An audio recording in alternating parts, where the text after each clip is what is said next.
Hello, Assalamualaikum. So today I'm going to present about sensory processing disorder (SPD). So let's start. So we first start with the introduction first. So the SPD is actually also known as sensory integration disorder.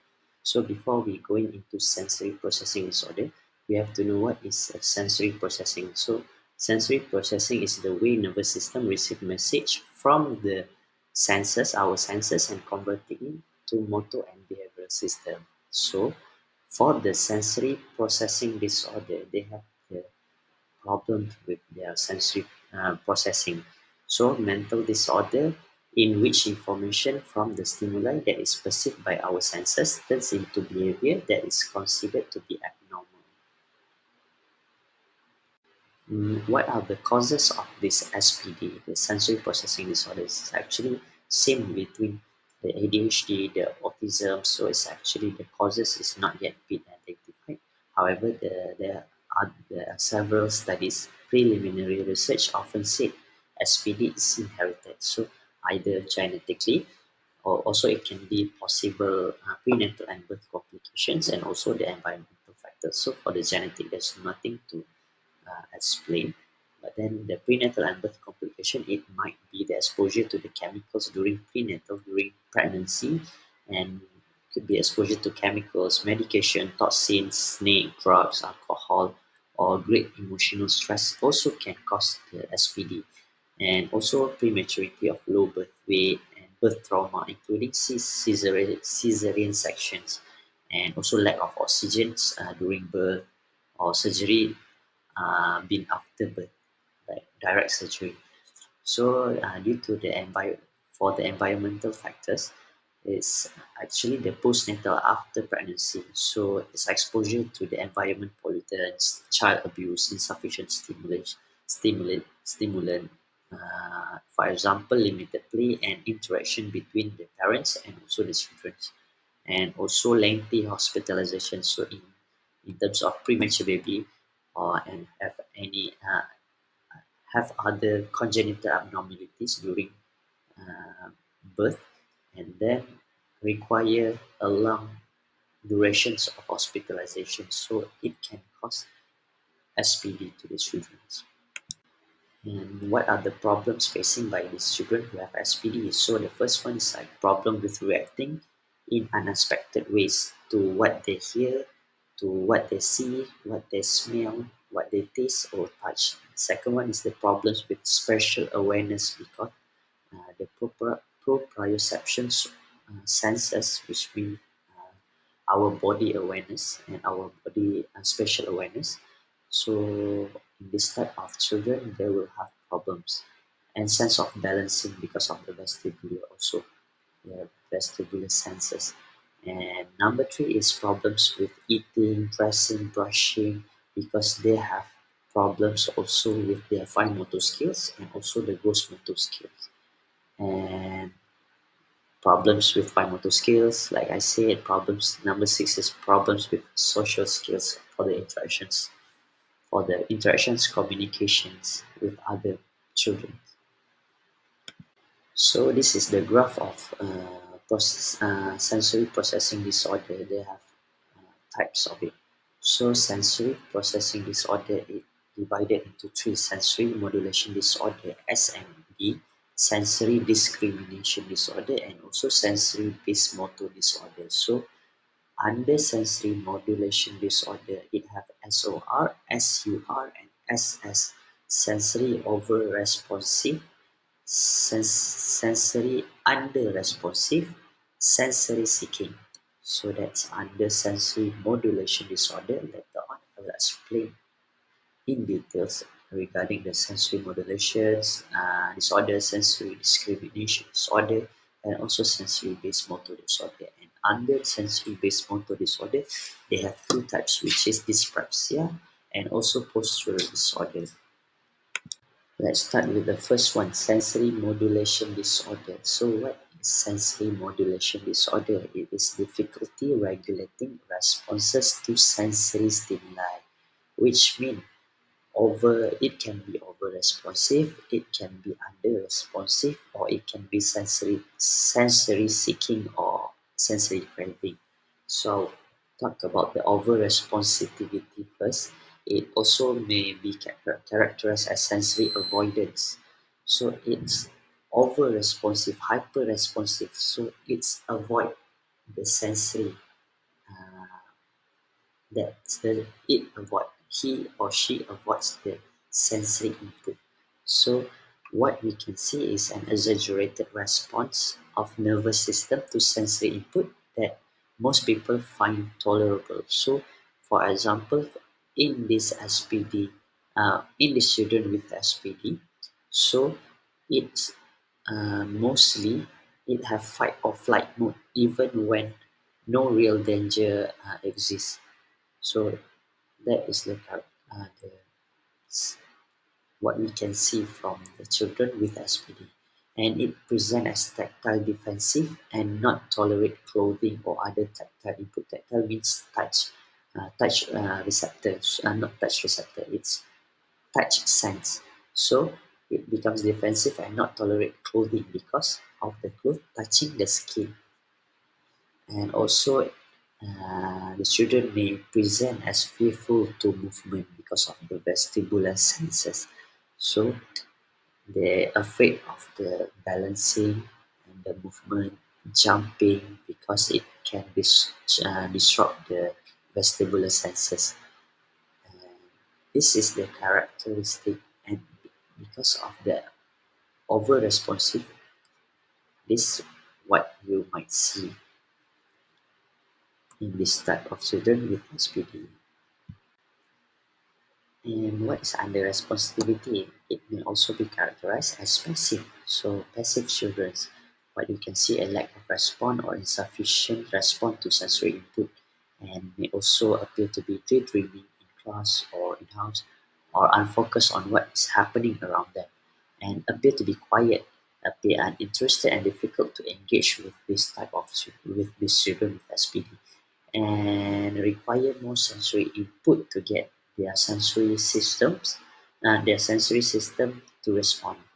So this is the typical what you might see with children with SPD in under responsivity. And this is a table that showing differences between over responsive and under responsive. So usually the under-responsive is passive, over-responsive is exaggerated response to the sensory input.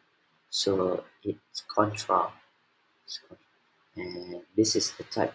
The difference dislike changing temperature, dislike being barefoot, dislike messy food, dislike having hands messy, walk on toes, fearful of movement, like I said in previous slide. And responsive, you can see distracted by busy environment, because short attention span, explore excessively with hand, very delayed response to heat. Next one, I will talk about the sensory seeking, or we can call it as sensory craving. So it also under sensory modulatory modulatory disorder. So this sensory craving is actually the nervous system of the sensory craver needs intense input in order for the sensation to be registered. So in order to get the sensation, they need the intense input, and they will seek out intense sensation constantly, but often disorganized due to high level of random sensory input. So you can see these children with SPD, with sensory seeking, they are constantly touching, crushing, moving, no awareness of personal space, and also the children with this sensory seeking may also demonstrate decreased safety due to impulsiveness and excessive risk-taking behavior, and appear to be constant motion but may be clumsy and awkward, frequently falling. And I will jump for the sensory-based motor disorder first before going to sensory discrimination disorder. So the sensory-based motor disorder is actually describe a condition in which the child exhibit deficit in balance. So actually it having problems with their fine motor skills and the gross motor skills. So examples like the small muscles like jumping,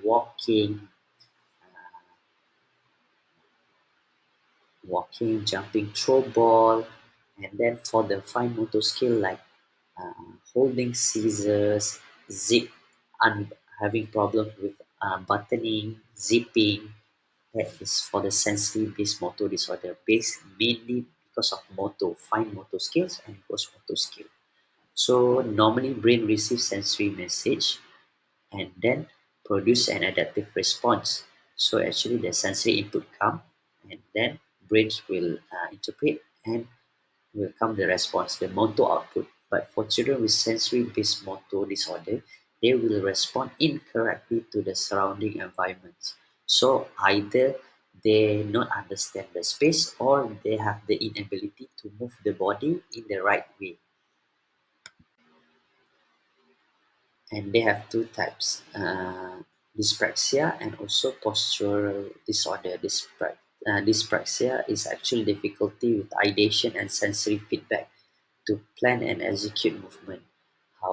Meanwhile, postural disorder deals with the child's ability to operate their muscles and move their own body successfully. So they have difficulty keeping their body on task while moving or keeping their body still at rest. So they constantly moving the postural, and yes, that's it for posture. Okay, now sensory discrimination disorders actually refers to the process whereby specific qualities of sensory stimuli are perceived and meaning attributed to them. So discriminate means understanding accurately what is seen, heard, felt, tasted, or smelled. So the sensory discrimination disorder, they have trouble in uh, perceive and understanding accurately what the sensory input. So, for example, they see a car, but they don't know whether that it's a car or not. But they have the feeling that it's a car. So uh, they have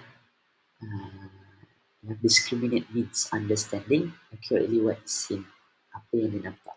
Yes. So we're done talking about the definitions, and then what is processing disorder, what is sensory processing, what is sensory processing disorder, what are the problems that this child with SPD facing, what are the types of the SPD, and now we come to the last slide, which is intervention. So intervention, we're using the assessment of sensory integrative functions, and the diagnosis is primarily arrived at by the use of standardized tests, standardized questionnaire, expert observational skills, and free play observations at occupational therapy gym. And this diagnosis depends on the country actually. So can be diagnosed by occupational therapist, can be diagnosed by psych, by a doctor. So it depends on the country, and this assessment tools employed by occupational therapists is using a sensory integration perspective, include interviews and questionnaires with parents, with the caretakers in the school or in Tasca, and that is informal and formal observation, and also there will be standardized tests. So between for the parents, there will be screening, and for the occupational therapists, they will give the questionnaire sets of questionnaires and also interview with the parents and also with the caretaker also. And they have standardized questionnaires and also interviews and other expert observations. They also have the free play observations at occupational therapists. Thank you.